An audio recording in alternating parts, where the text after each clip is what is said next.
Hello, welcome back to The Book Club with me, Arbeiterian. And me, Mira Manga. We're so professional. Thank you for watching. Thank you for tuning in once again as we go through the books of Warhammer, Horus Heresy, Gaunt's Ghost, 40k, occasionally even Age of Sigmar. Mm-hmm. We'll read anything. I should also point out before we start this that I've started rereading the Night Lords trilogy in anticipation of your promise to read it at 10,000 subs. I'm about 700 people away, I think. Yeah, so 700 people. If you want to just sub to Mira Manga's own channel, we will force her to read the Night Lord trilogy. But today, we're doing a much nicer Legion.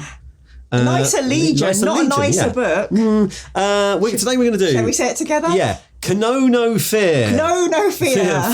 By Dan Abnett. No Fear. It's Dan Abnett. Yeah, so Know No Fear by Dan Abnett. Before we start, we all have the things. You can check the description below to see the things, the plugs.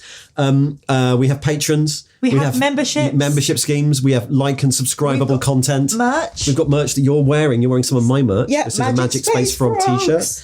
If you're on the podcast, you couldn't see that, but you can still buy it. So yeah, we've got stuff. I saw loads of Ian's merch at a Games Expo. Did you? And I didn't go, so I didn't see any of it. Sorry, all the people. I went to Salute a few months ago, and I kind of got my fix of walking around and saying hello. Fair enough. But yeah, good that people are buying the merch. That's nice. Anyway, so we've got all the things. We are professional content creators. Check the links in the description. Yeah. Anyway, what we're doing today is going through Know No Fear, the book that makes the Ultramarines interesting. In a world where older brothers remonstrate with younger brothers only to be completely betrayed by said younger brothers, a peaceful pastoral planet which starts with farming, my dream of Warhammer, is destroyed as the evil, disgusting word bearers come to take their revenge. But more than revenge, they want to devil it up and smash the shite out of everybody. In one of the most distressing books in the heresy so far. Join us for No Fear. No Fear. This is an interesting one. It's the understatement, an interesting one. I didn't realise you'd think it was one of the bleakest. The Fall of Calth. The Fall of Calth, now, Ian often says to me, we're reading the Horus Heresy backwards. If you have 40k, you have context. Yeah. Even I knew that Calth was a big deal. Yeah. I knew that it dealt with the sundering of the universe and the warp spreading across and stopping communication. Yeah. This is a huge event. It's massive. And it was like a big thing in the history. Like everyone knew that the word bearers killed the Ultramarines at Calth. Everyone knew that. Yeah. That was the thing. And actually all the stuff about Monarchia was written afterwards because they needed to figure out why the word bearers killed everyone knew the word bearers killed the Ultramarines at Calth. So thinking about that book, The Monarchia, all that retrofitting was a brilliant thing. But even though I kind of knew it in my subconscious, I didn't think this book would hit so hard. Once again, because it's old Dan Abnett bringing in the human. And there's love. There's I just want to be a farmer, seeing everybody eviscerated. Well, it's the Dan thing of, we often say that Dan has two ways of writing, but one of the ways Dan writes books is the way where there are way too many characters doing a shitload of things and they all come together at the end. And it's one of those. I have to say, we'd get not one, but 2 pages. As you know, in most of these Warhammer books, you will get a cast list. So we get not one, but 2 full pages of various Ultramarines. But also, Dan does that thing of taking it to, there's spaceships thundering into the planet and even space battles. But, the poor people left on the planet. Yeah. Epic. So, what I should say before we start, we are drinking today in the tea check. We are drinking jasmine hibiscus green tea, which I got from Borough Market a while ago. I think it's been in one of these before. So, but it's very nice. It's absolutely. Very calming. Considering the book we're reading. Yes, goes down really silky, bit floral, very, very fresh, but not too tangy. Very smooth. Yeah. So, I've divided this up the way I've done this into a few chunks because it's a complex book. I've also taken all of the jumping around between points of view characters and I've basically summarised what happens to all of them at once. That's why to make things Ian. a lot easier to understand. That's why Ian is the best lore master on the internet. You know what? The only skill of being a lore master on the internet is being able to summarise.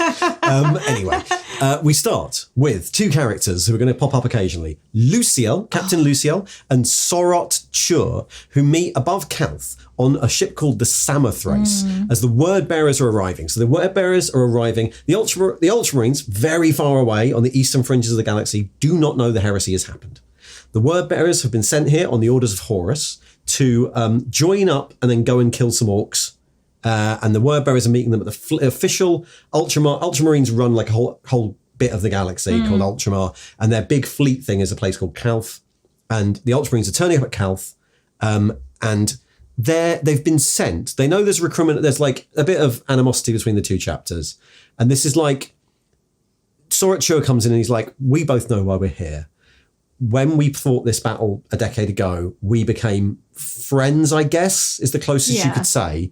And our respective commanders have gone, therefore, that's symbolic. They should be the first people to meet. This is symbolic of us being friends again. We should be friends. The Ultramarines are all under the misconcept that this is Horus saying, come on, team building exercise. This is a team building exercise by Horus. And they talk about this later, how like this amount of Marines in one place is ridiculous for what they're about to do. Yeah. It's not about the war. It's about Horus going, I can command these legions and I'm commanding you to make amends. Yes. It's also, the beginning of the book tells us how great an empire, almost, a mini empire, the Ultramarines have built up with this section of planets. It's all a stronghold. It's like, you know, the best part of your navy is all kept there. And, you know, you think, oh, glorious. And poor Sorot Chur. I had got a bit too attached been sent to off. Sorot. So Sorot Chur has been sent off to do this. They're all friends. Meanwhile, another thing happens. In the fleet, the Campanile, a fleet tender in orbit, which, as we know from Interceptor City, is the name for a bell tower. A Campanile, a fleet tender in orbit, starts to go a bit wrong. And then our third of the early plots is one of my favourites, which is the Ultramarine Aeonid Thiel. Yes. Is currently waiting for censure. He's waiting outside his Primarch's offices. Guilliman's too busy. He's been sent for punishment. He's in trouble. We don't know why yet, but he's been sent to the Primarch because of his particular crime. He hangs out in the weapon hall and he thinks about the situation. So that we get this, like, to mobilise the 13th, the largest of all the legions, in an essentially singular war effort, takes balls.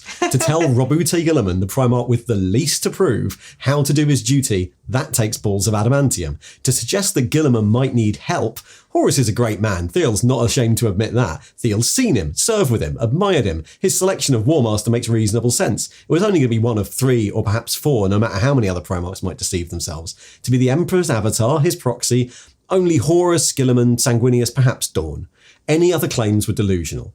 Even narrowed down to 4, Dawn was too draconian and Sanguinius too ethereal. It was only ever going to be Horus or Guilliman. Maybe Warhammer Master Horus is aware of this disparity, that even in his triumphant election, he's been outstripped by a brother who doesn't even want the honour of War Master. Perhaps that is why Horus needs to exercise his authority and give orders to the 13th. Perhaps this is why he's conjoining them with the 17th, a legion they've never been comfortable with. So, yeah, we're also at this point introduced to the mark. We know something's going to go wrong because we know what the plot is, right? But we're introduced to the Mark of Calth. It's timed from them, and this is a thing they do in all their wars. So when an action starts, they go, right, start the clock till we finish it, and that way we can map out afterwards what happened at what point. It is timed from the moment Guilliman ordered return of fire. Everything before that, he says, wasn't a battle, it was merely treachery. Secondly, the Mark of Calth refers to the solar radiation burn suffered by many of the combatants, but simply the humans, the last of these veterans to die many years later, still refuse graft repair and wear the mark proudly. So we know the broad things of this, that Calth's going to die, it's going to be a betrayal, and there's something that happens with the sun that radiation poisons the planet. I mean, we knew that. That was all said in many books going back to the 90s. I always start these books like, la la la, and then I was like, oof, the foreshadowing. Foreshadowing of, like, you all know how bad this is going to be. So, on the surface of Calth, near Numinous Starport, and that's, you get the impression that, like, this is happening all over Calth, but this is the area what our book's going to be set in. Yes. Near Numinous Starport, massive armies mustering. We meet all these different characters. Yeah. I don't know how many of these characters you are going to remember by name, but I've got them written down. Here we go. Bale Rain is waiting for his girl because he's joined up to the Imperial Guard. He's hoping to see her one time before he goes and gets conscripted away. And he's friends with someone called Crank, who was one of my favourites. Yeah, Crank's a grizzled old guard veteran. He's like, you're never going to see your girl. I've seen action. Yeah. He's like, you're never going to see her again. I love this. Remus Ventaris is on the surface doing muster things and talking about when the war is over. Yeah, they go to a museum, the Holofusticon, which is mostly empty at this point. But it's like, this is where we're going to record everything. Yeah. And they bump into a tetrarch, one of the 4 tetrarchs of Ultramar, Lamiad. And then Ventantus and his mate Celaton, his sergeant, take a speeder and they go and talk into the port. They go to the port to talk to officials about correcting a very important 6-minute delay. What did you think when you heard that? I was like, that's very Ultramarine. I thought, there's a 6-minute port delay. I've read Mechanicus. Oh no. What do you mean? Scrap code. Oh, scrap code. If tech ever goes wrong, it's always demons. It's going to be either a Flect has gone up the wrong person or it's a scrap code. And this is the second of those we will find out. So you've got that going on. You've got some more Ultramarines. Saw Damocles. Yeah. Who's important because he will become someone he's important later. Yeah. He's like a reference to 40k. Saw Damocles and his sergeant, Domitian, teach new recruit Marines about fighting orcs. He's like, don't worry, we're off to fight the orcs. That's definitely what's going to happen. This is how you kill orcs. Which I quite love that bit of flavour about orcs, because we have heard about orc battles, but we haven't actually seen that much in the Heresy. No, we haven't read. No, not much. Right, and then finally, no presaging at all, but you don't know what's happening. Well, again, if you knew 40k, you'd recognise the name and go, oh, fuck. But anyway, this was unexpected at the time. Olanius Person is a farmer who has land on Cal. Totally real name, Old Person. Old person. It's my favourite thing about Warhammer is imagining my little farm out of the conflict. The farm on Calth that's about to get hit by a bit of spaceship. Yeah, but it was like he harvested 2 grains. One was like this floral thing. Yeah, he makes flowers. Yeah, I was like, this is my home. So he's a farmer on Calth. He's ex-army. He grows flowers. His friends call him Pious Ol. And his neighbours are helping to get the harvest in. Yeah. And then you've got 2 Mechanicum people, Hest and Tauren. They control the weapons grid. They're the main. Calth's ringed by an orbital weapons grid, so it's very, very safe. And they control it from like the surface. They're the surface controllers of the weapons grid. They're having weird issues with weird code. Apparently, no one knows why. The foreshadowing. And lastly, and this is one of the saddest ones, a guy called Telemachus awakes in a box and he can't see anything, and he's like, I'm really worried. I don't know. He's basically a guy who's been recently made into a dreadnought and he doesn't know what to think. All the dreadnoughts give me daddy issues. I'm like, oh, poor old dreadnoughts. This is like new baby dreadnought, right? Baby dreadnoughts. He said to the tech priests, I was fearless as a battle brother, even though I might fall. Now you've rendered me invincible. You say I'm prey to fear. Then why call me a dreadnought? I was a dreadnought before. I dreaded nothing as a man.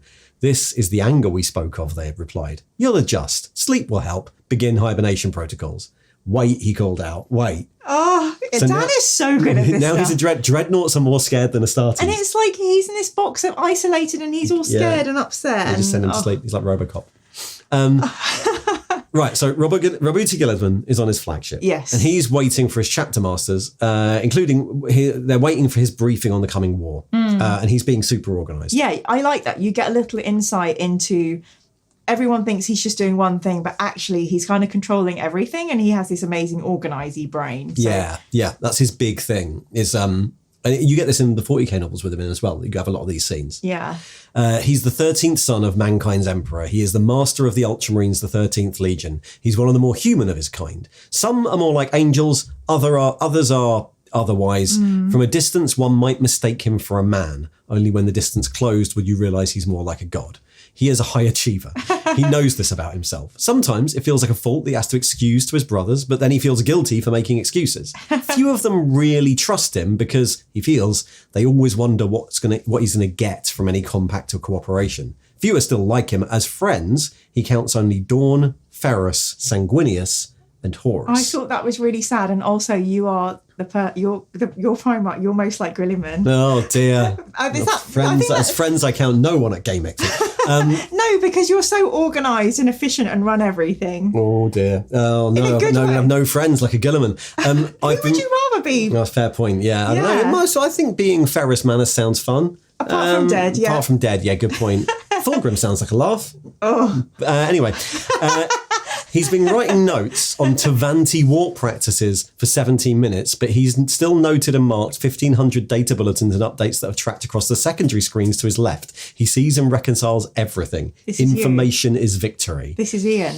When the Chester Masters come in, they then have that chat about what the fuck is this? The real objectives. This compliance is designed to achieve 2 objectives and neither of them is military, he says. We're to lend a little gloss to the clumsy reputation of the word bearers by cooperating in concert. Sassy. And we're to demonstrate the authority of Horus by jumping 20 full chapters to his whim.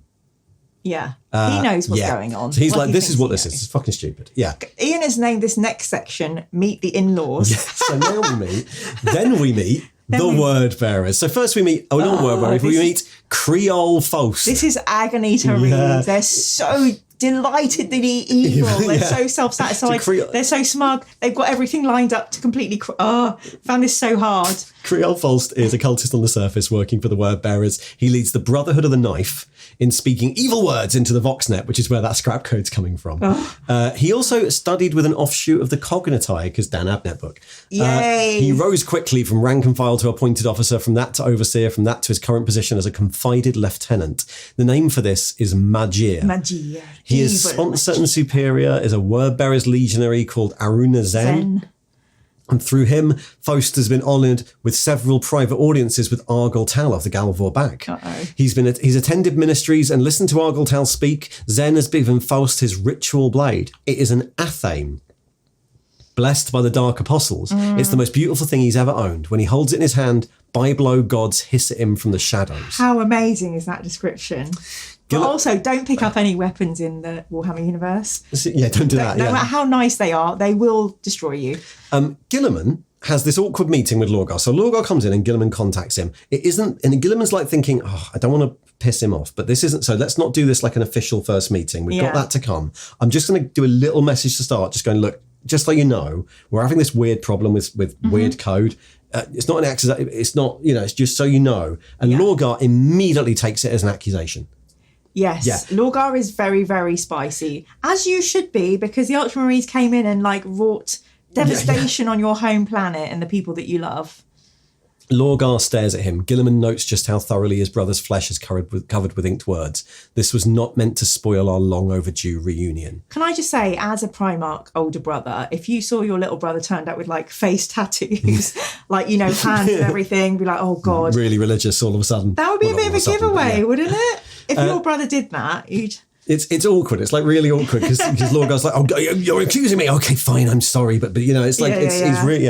And Guilliman goes out to Thiel. So he goes out to do his meeting with Thiel, who's been waiting this whole time. And he confides in him a bit. He's like, he's so changeable, Guilliman says. He's so prone to extremes, eager to please, quick to take offence. There's no middle to him. He's so keen to be your best friend. And then at the slightest perception of an insult, he's angry with you, furious, offended, like a child. If he wasn't my brother, he'd be a political embarrassment and an impediment to the effective rule of the Imperium. So harsh. I know what I'd do with him. I'm sure I could.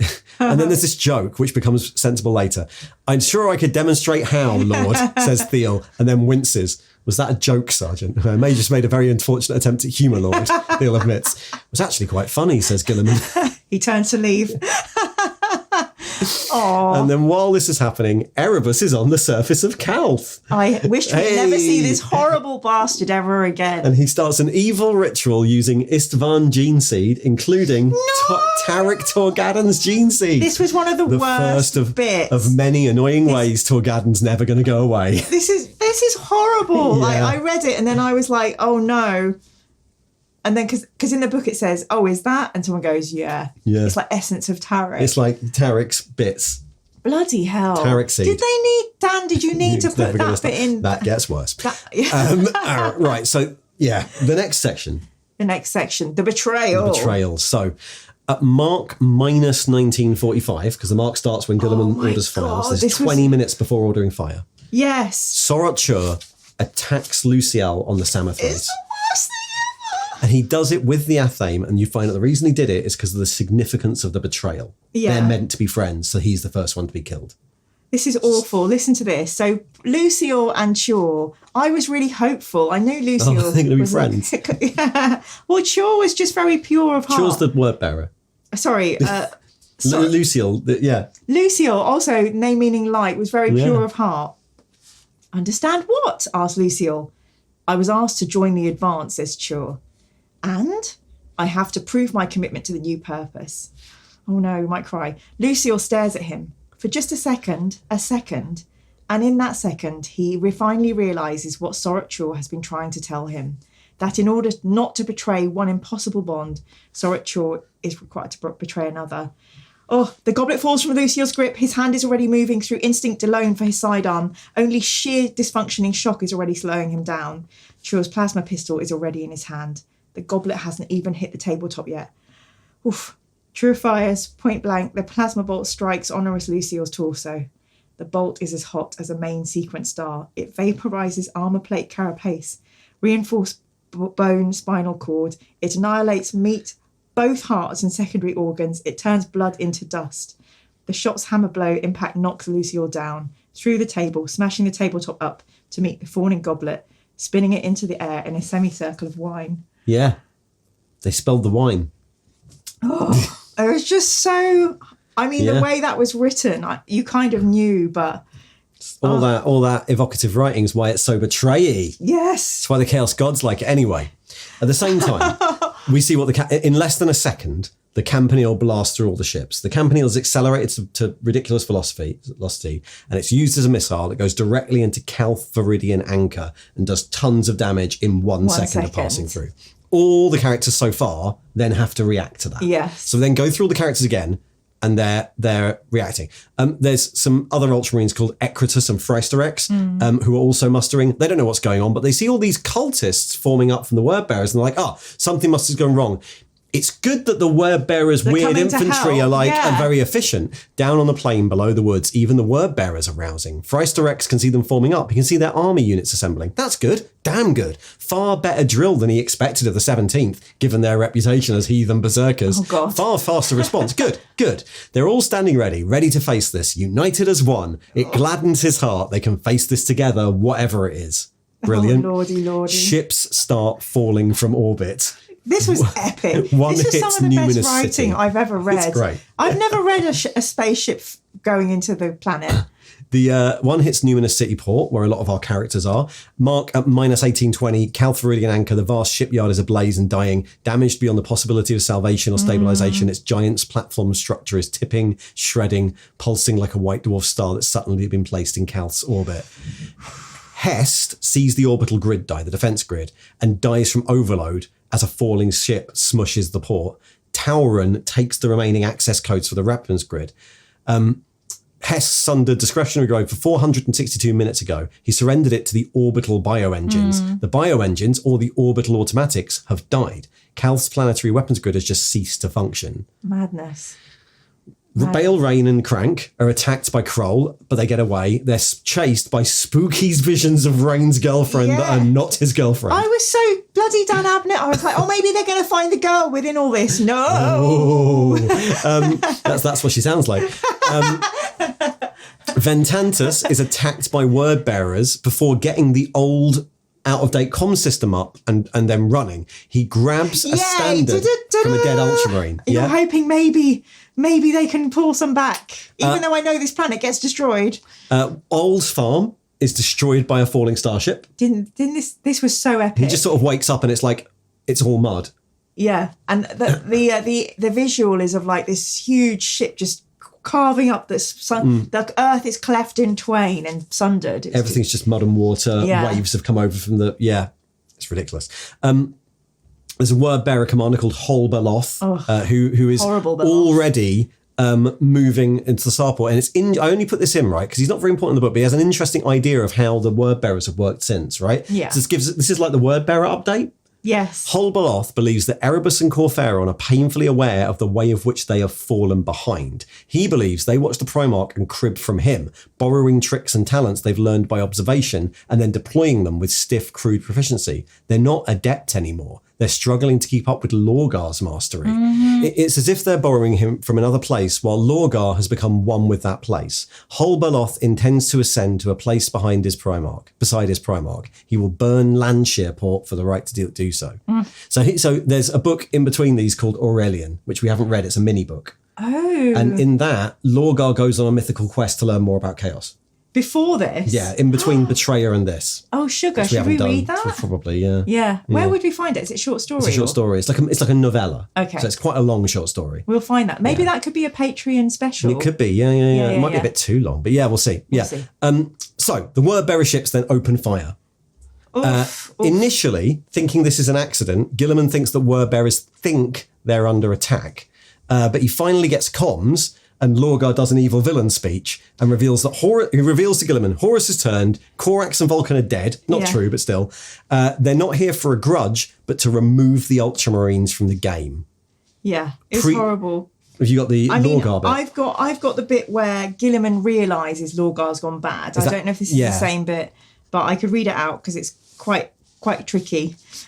Guilliman sees, so they're having a little hollow convo. Guilliman sees only the outline of Argyll Tal, the shadow of Hol Beloth, a skeletal sketch of light that might be Fodder or Fell.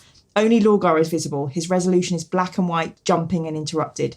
His eyes are in shadow, his head down. Wherever he's standing, there's a very local light, a glow just above him that casts his face in inky darkness. Stop this, Guilliman says. Lorgar does not answer. Brother, cease fire now, Guilliman says.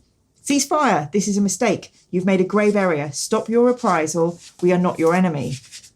You are against us, Lorgar whispers, his voice made of white noise wine. We have not attacked you, Guilliman insists. This I swear. You turned on us. You shamed us and humiliated us. You will not do so again. Lorgar, listen to me. This is a mistake. Why? This is awful, this bit. Why in all stars would you presume this to be a mistake? Asks Lorgar. He still does not look up. Ceasefire, Guilliman says. We have not attacked you, nor allowed you to be attacked. I swear this upon our father's life.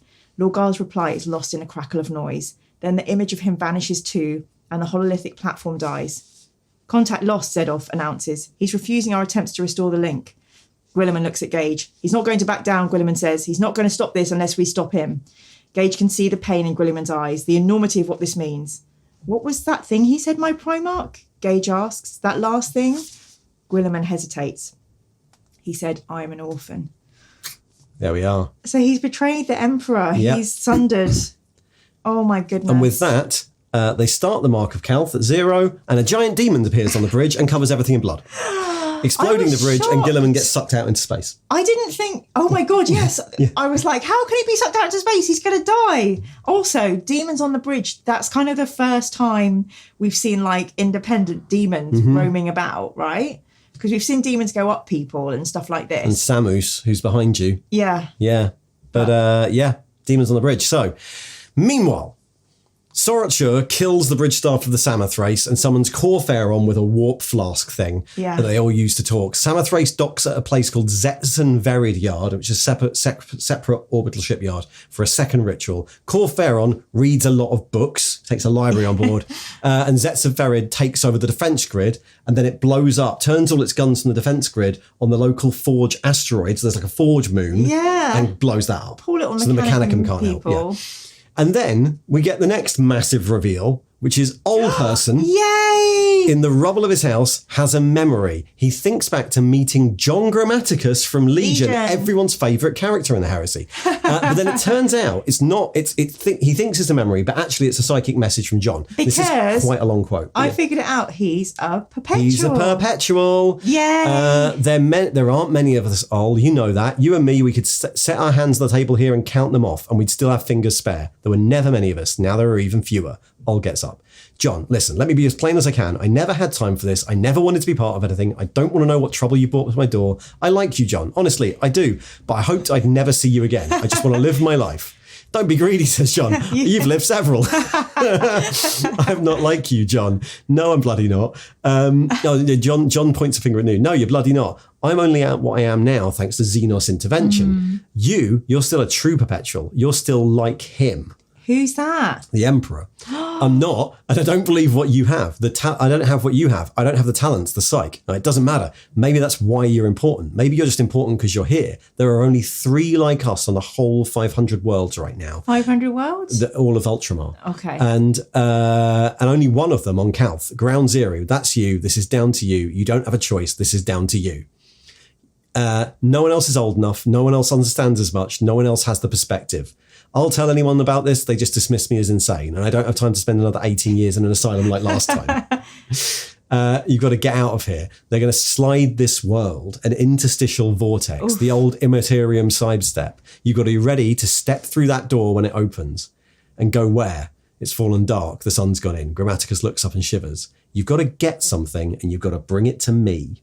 So Ol is being sent on a mission. Did you know like all the perpetual stuff? Like Nah, it's all made up. Okay. Yeah, it's all made up for the books. So is the Emperor perpetual? Yeah, but that was made up in these books. Okay. Yeah, and it just perpetual's just anyone who is immortal, but they're all immortal in different ways with different rules. But then that's canon.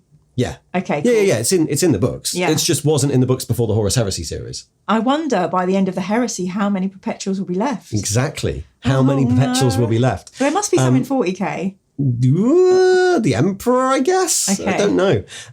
Right. So John waits. He starts to do stuff. He's buried. Apparently it's worse than the Krasantine Ridge, which this old war we don't know what it's referenced to, but it's from like a few thousand years before. But this is going to become a thing as we realise exactly how old John is. Yes.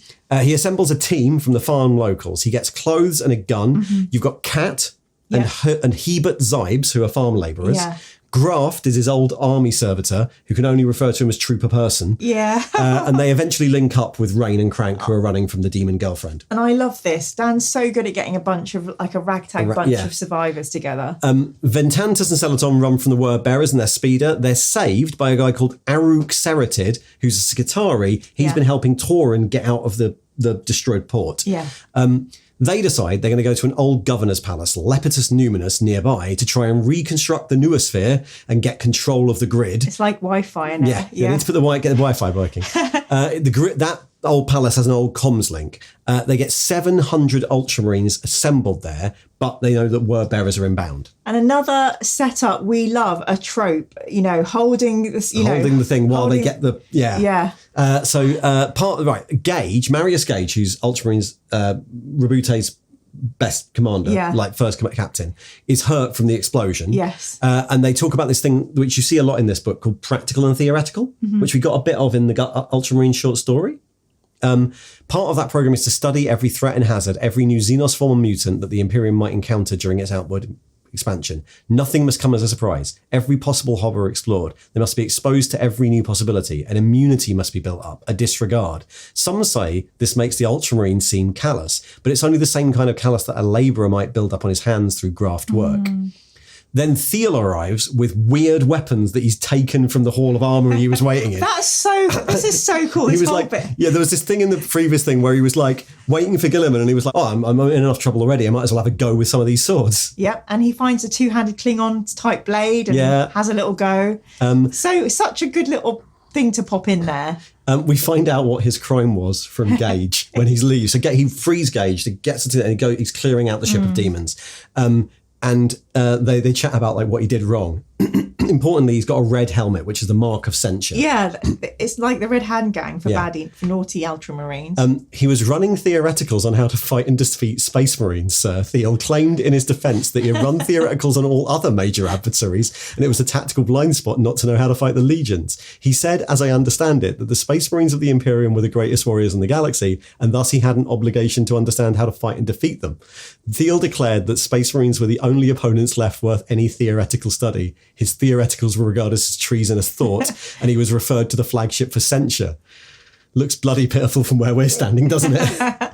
So he's the only one in the Ultramarines who was, which is why the joke about like, I'm sure I could tell you how. Aww. Ventantus does his big defending. He defends from hordes of cultists and from an attack by Morpul Xir, who is another word bearer with a weird name. Great, horrible name. We see Xir speaking to Corpheron. They have followed the scent of some Ultramarines here from a tracking warpy beastie.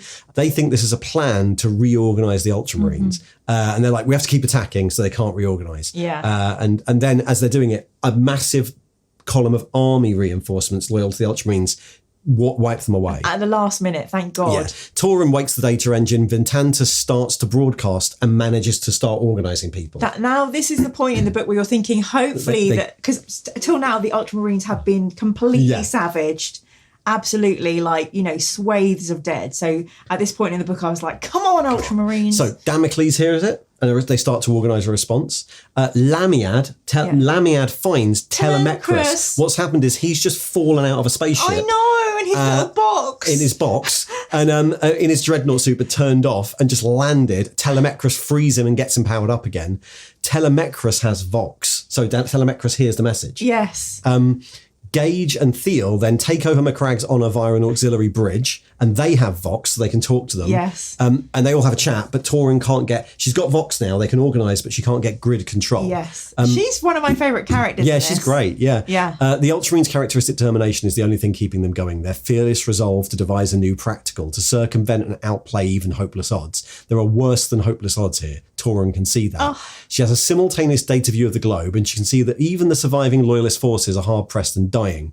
They are too scattered and too isolated. The enemy has superiority in every way. This is extinction. Oof. The grid might have made a difference, but there's no way of accessing or controlling it. This is extinction. This is the death of Calth, the end of the 13th Legion. Oh, I don't like reading this because I don't know if they're going to be left with 30 Ultramarines. Yeah, which like the Salamanders or something. Yeah. Morpul Zir tries to talk to the Ultramarines, but offers no terms, so they kill him. And it turns out it's Samus again. Oh my God. He's the man behind you. He's the end and the death. And they have a demon fight. Is this Mark 124111? I don't know. Because I've got this bit which really blew my mind. Yeah, that's the guy. He's the only guy you'll hear. Okay, so basically I don't know much about much, but I know one of the last books in the saga is called The End and the Death. Yeah.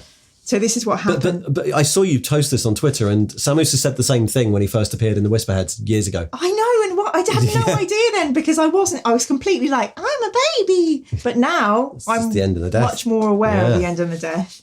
So, Ventinus tries to answer. His mouth is numb, slack. He's upside down. He can smell blood. It's his. What is that transmission? What's the message? So tinny, so far away, so muffled. He struggles to hear. It starts to get louder, sweeping up through the layers that muffle it, like sound coming up through water until it becomes clear and loud and comprehensible. Samus, that's the only name you'll hear. Samus. It means the end and the death. Samus, I am Samus. Samus is all around you. Samus is the man beside you. Creepy. Samus will gnaw on your bones. Look out, Samus is here.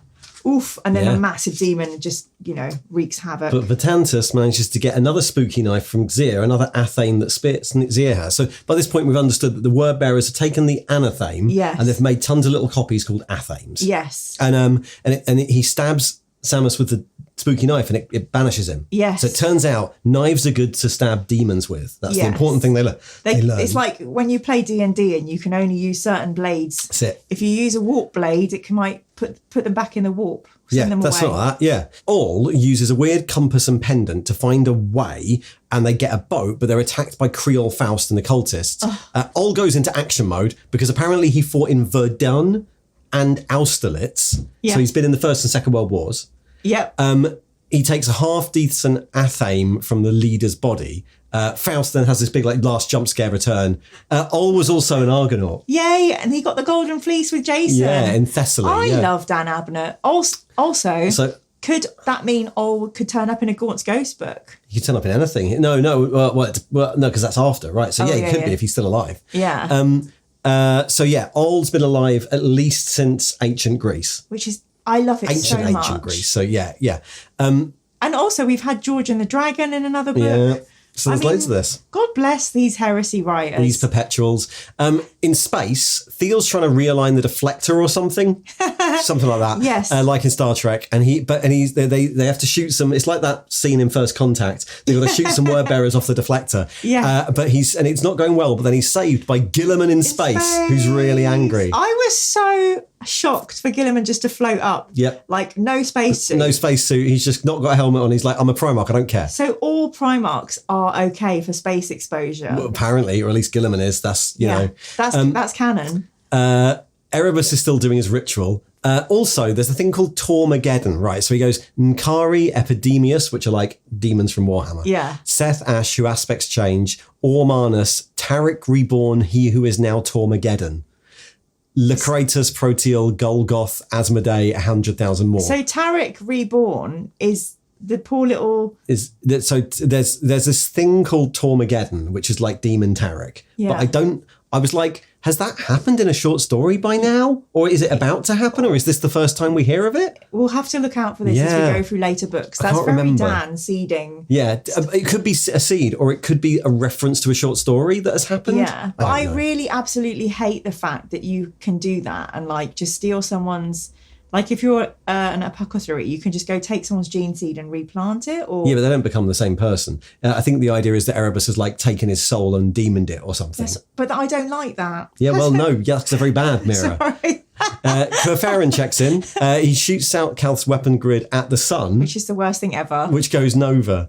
Meanwhile, Tauren reveals a kill code made by Hess to reset the grid systems that she's got. Which is so beautiful. So... Vantantus tries to get to the port to do this kill code. They go underground via a transit way to deliver it. He's going to get killed, but then he's saved by Lamiad, Telemachus and the pals. So they've all joined up. The port zone is in enemy hands. Numinous Port is a burning ruin, and Lancia and the Foundries have been overrun by the predatory hosts of Hol Beloth, who's got a load of tanks. Beloth circles from the south. Fedral fell from the northwest. Ventantus wonders how much longer the data link can remain active. Gilliman then attacks Zetz and Feridyard. Finally. And Corfarin waits around stupidly because he thinks he's going to turn him like Erebus did Lorgar. But Gilliman does not go for it. With his own hand, he can murder Rabute Gilliman, or with his own hand, he can turn him, just as the War Master was turned. Erebus did it, so Corfarin can do it. Gilliman is hurt, weak, vulnerable. The bite of the Athame will free Gilliman's sanity while he's in such a state.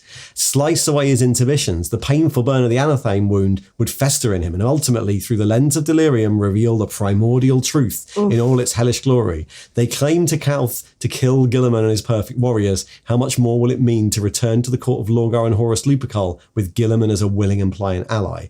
Gilliman crowned with horns. Gilliman invested in the iridescent cloak of demonhood. And then Gilliman... rips out his heart. I was so happy. I don't normally like a murderous thing, but I was like, yes, hit him harder.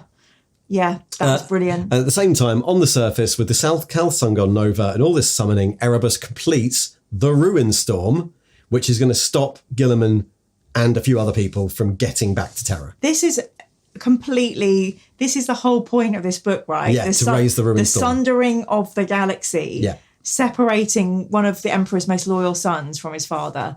Just complete malice. Yeah. So that's what happens in this book.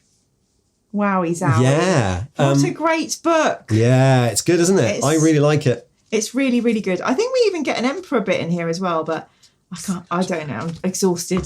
So the big things from this are, first, it turns out the Ultramarines are interesting. Well, no, it's just that before this, they were kind of the boring Legion, right? They were kind of like, okay, you're Space Romans, fine, but you're sort of the poster boy Legion.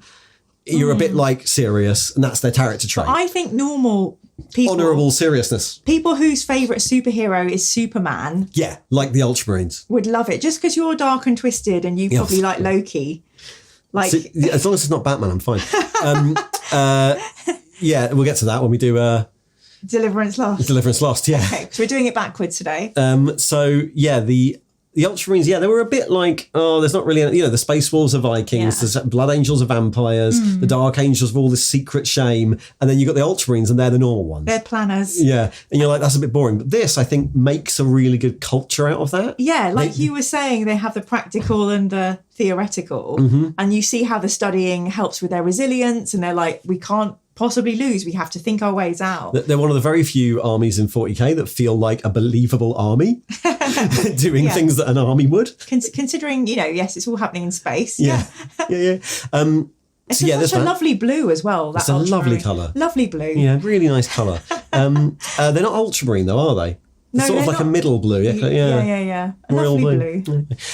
So the other big thing, really. So the Ultramarines, Space Romans, did you enjoy the Ultramarines? I did. I really felt for them. I mean, for some reason, when such a naive unit are being kicked the shit out of, your like heart really turns for them. You're like, what did you find them? Because this is a theme through a lot of these books. Obviously, a lot of these legions, the first time they popped up in the Heresy was in Battle for the Abyss, where you had like drunken space wolf, caring salamander, organised ultramarine. I mean, if I had to be rescued in the style of an officer and a gentleman, I would like an ultramarine to pick me up. Right. I hope that clears up any. Even though they might, if they don't, unless you're religious, and then they'll just bomb your city. No, I'll be good. I'll always be good. The other big thing in this, which is a massive expansion because we didn't know this was linked, is All Person. Yes, I mean, I love these things. So in Deliverance Lost, we get a bit of the Cabal, making their way back in. With this, we get a Perpetual, and it feels like such generous additional like bits of, the chefs put some sauce on top of it. I'm really intrigued by it, and I know that they probably don't know that they're going to do 50 books. Yeah, well, by this they might. We're about 16 books in or something, aren't we? Yeah. But I mean, I'm hoping that towards the end, this will become a clearer plot point. Sort of, yeah. I mean, the big interesting thing actually here is that Old Person's an Easter egg. Olanius Pius was this myth from 40k from like the 90s. And the idea is that there's this myth and then no one ever knows it's true. And the myth is, because it's a big setup that people would probably know at this time, in the story of the Emperor fighting Horus in the very final battle, the reason the Emperor is almost dying, and then Horus loses because he's distracted by him for a moment. And he's distracted by a lone guardsman who starts shooting his lasgun at him, and called Pius, Saint Olanius of the Imperial Guard he becomes. Olanius Pius, the Saint of the Imperial Guard. And he gets killed, but his one shooting distracts Horus enough for the Emperor to kill Horus. I lived 1,000 lifetimes to save my Emperor. And in some versions of the story, it's like a lone custodian. It's like a custodian bursts in and distracts Horus. And in some versions, it's this guy called Olanius Pius, who becomes the patron saint of the Imperial Guard. I love that. Yeah, and then he pops up, and you're like, oh. So the fact that he was so the big change here is taking that character who's sort of in one reading of the story meant to be like a random guy comes in and helps the Emperor, and turning him into like a 45,000-year-old perpetual. Yeah. But yeah, that's the big thing. So when we see Olanius person, they call him Pius Ol. People are like, oh, because he's Catholic. Yeah. Oh, yeah. He's still got faith. He's Catholic. Well, one of the things that I think there's a lot of stuff that pops up in the heresy around like theology and philosophy is the thought that when you have this superpower, but you also have a fate, i.e., you're the emperor, you're omnipresent, you omniscient, you know that eventually you're going to have a horrible doom because of who you are and what you hold in the universe. Same with the perpetuals, knowing that their fate, they might live forever, but probably they're going to have to step into some part of fate. Yeah, and do something. And then that's tied to, like, obviously in the Bible, Jesus knowing, oh God, I know I have to be crucified, but please don't let me. And it's just one of those kind of like perpetual like stories from human lore.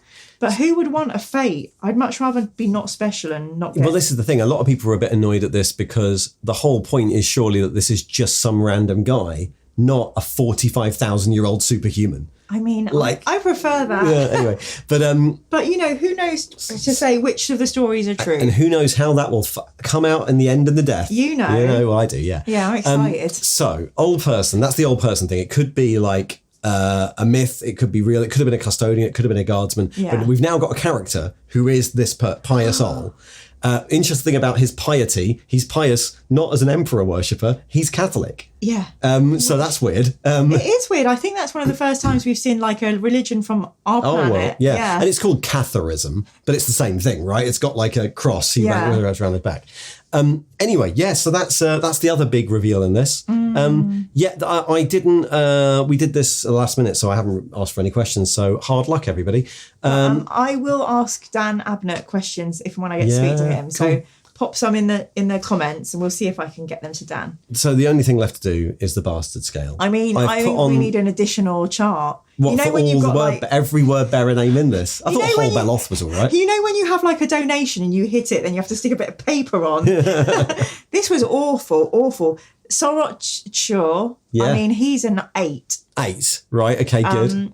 Creole Faust. The evil cultist Creole Faust. I feel the thing is he got a bit brainwashed and he'd been promised like... Did he? Well, I mean, they all have been, haven't they? Because they're cultists. I suppose they're religious. I give him like a 6 or a 7. Corferon. I mean... No, we can't be like, we'll lower the thing because you've been brainwashed by religion. Because otherwise we'd have to lower all of these. Okay. That's no excuse. What would you give Creole Faust? Oh, no, like, I think he's more evil than Sorot-Shur. Really? Yeah, I think Sorot-Shur understands that he has to do this. He's been ordered to kill his mate. But he's a little bit like, okay, well, I have to do this, but I wouldn't.